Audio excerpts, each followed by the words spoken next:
ಕರ್ನಾಟಕ ಸರ್ಕಾರದ SIR special intensive revision ಎಂದರೇನು? SIR special intensive revision ಎಂದರೆ ಮತದಾರರ ಪಟ್ಟಿಯ ಇಲೆಕ್ಟೋರಲ್ ರೋಲ್ ವಿಶೇಷ ತೀವ್ರ ಪರಿಷ್ಕರಣೆ. ಇದನ್ನು election commission of India Bharat ಚುನಾವಣಾ ಆಯೋಗ ನಡೆಸುತ್ತದೆ. ಇದರ ಉದ್ದೇಶ ಮತದಾರರ ಪಟ್ಟಿಯನ್ನು ನಿಖರವಾಗಿ ಮತ್ತು ನವೀಕರಿಸಿ ಇಡುವುದು. ಎಸ್ಐಆರ್ ಯಾಕೆ ನಡೆಸಲಾಗುತ್ತದೆ?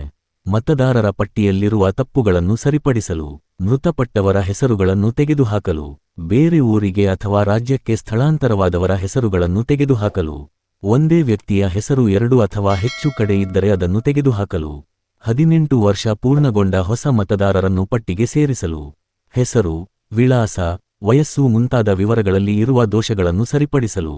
ಎಸ್ಐಆರ್ ಸಮಯದಲ್ಲಿ ಏನಾಗುತ್ತದೆ? ಬೂತ್ ಲೆವೆಲ್ ಆಫೀಸರ್ BLO ಮನೆಗೆ ಭೇಟಿ ನೀಡುತ್ತಾರೆ. ಮತದಾರರ ವಿವರಗಳನ್ನು ಪರಿಶೀಲಿಸುತ್ತಾರೆ. ಅಗತ್ಯವಿದ್ದರೆ ಅರ್ಜಿ ಅಥವಾ ನಮೂನೆಗಳನ್ನು ಭರ್ತಿ ಮಾಡಿಸುತ್ತಾರೆ. ದಾಖಲೆಗಳನ್ನು ಪರಿಶೀಲಿಸುತ್ತಾರೆ. ಯಾವ ದಾಖಲೆಗಳನ್ನು ಕೇಳಬಹುದು? ಪರಿಸ್ಥಿತಿಗೆ ಅನುಗುಣವಾಗಿ ಈ ದಾಖಲೆಗಳಲ್ಲಿ ಒಂದಲ್ಲೊಂದು ಬೇಕಾಗಬಹುದು. ಆಧಾರ್ ಕಾರ್ಡ್, ಮತದಾರರ ಗುರುತಿನ ಚೀಟಿ, ಎಪಿಕ್, ಜನನ ಪ್ರಮಾಣ ಪತ್ರ ಅಗತ್ಯವಿದ್ದರೆ, ವಿಳಾಸದ ಪುರಾವೆ, ವಿದ್ಯುತ್ ಬಿಲ್, ನೀರಿನ ಬಿಲ್, ಬ್ಯಾಂಕ್ ಪಾಸ್ಬುಕ್ ಇತ್ಯಾದಿ. ಪಾಸ್ಪೋರ್ಟ್ ಇದ್ದರೆ. ನಾಗರಿಕರು ಏನು ಮಾಡಬೇಕು? BLO ಕೇಳುವ ಮಾಹಿತಿಯನ್ನು ಸರಿಯಾಗಿ ನೀಡಿ. ಸರಿಯಾದ ದಾಖಲೆಗಳನ್ನು ತೋರಿಸಿ. ತಪ್ಪು ಮಾಹಿತಿ ನೀಡಬೇಡಿ.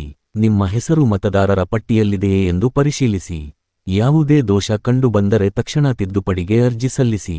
ಎಸ್ಐಆರ್ನ ಪ್ರಯೋಜನಗಳು: ನಿಖರ ಮತ್ತು ವಿಶ್ವಾಸಾರ್ಹ ಮತದಾರರ ಪಟ್ಟಿ, ನಕಲಿ ಮತದಾರರನ್ನು ತಡೆಯಲು ಸಹಾಯ, ಅರ್ಹ ಪ್ರತಿಯೊಬ್ಬ ನಾಗರಿಕನಿಗೂ ಮತದಾನದ ಹಕ್ಕು ಖಚಿತವಾಗುತ್ತದೆ, ಚುನಾವಣೆಗಳು ಹೆಚ್ಚು ಪಾರದರ್ಶಕ ಮತ್ತು ನ್ಯಾಯಸಮ್ಮತವಾಗಿ ನಡೆಯಲು ನೆರವಾಗುತ್ತದೆ.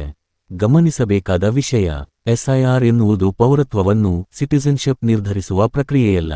ಇದು ಮುಖ್ಯವಾಗಿ ಮತದಾರರ ಪಟ್ಟಿಯನ್ನು ಪರಿಶೀಲಿಸಿ ನವೀಕರಿಸುವ ಚುನಾವಣಾ ಪ್ರಕ್ರಿಯೆ ಆಗಿದೆ. ಮತದಾರರ ಪಟ್ಟಿಯಲ್ಲಿ ಹೆಸರು ಸೇರಿಸುವುದು, ತಿದ್ದುಪಡಿ ಮಾಡುವುದು ಅಥವಾ ತೆಗೆದುಹಾಕುವುದು ಸಂಬಂಧಿಸಿದ ಕ್ರಮಗಳನ್ನು ಚುನಾವಣಾ ನಿಯಮಗಳ ಪ್ರಕಾರ ಕೈಗೊಳ್ಳಲಾಗುತ್ತದೆ. ನಿಮಗೆ ಈ ಮಾಹಿತಿ ಇಷ್ಟ ಆದ್ರೆ ದಯವಿಟ್ಟು ಲೈಕ್ ಮಾಡಿ ಮತ್ತೆ ಸಬ್ಸ್ಕ್ರೈಬ್ ಮಾಡಿ. ಧನ್ಯವಾದಗಳು.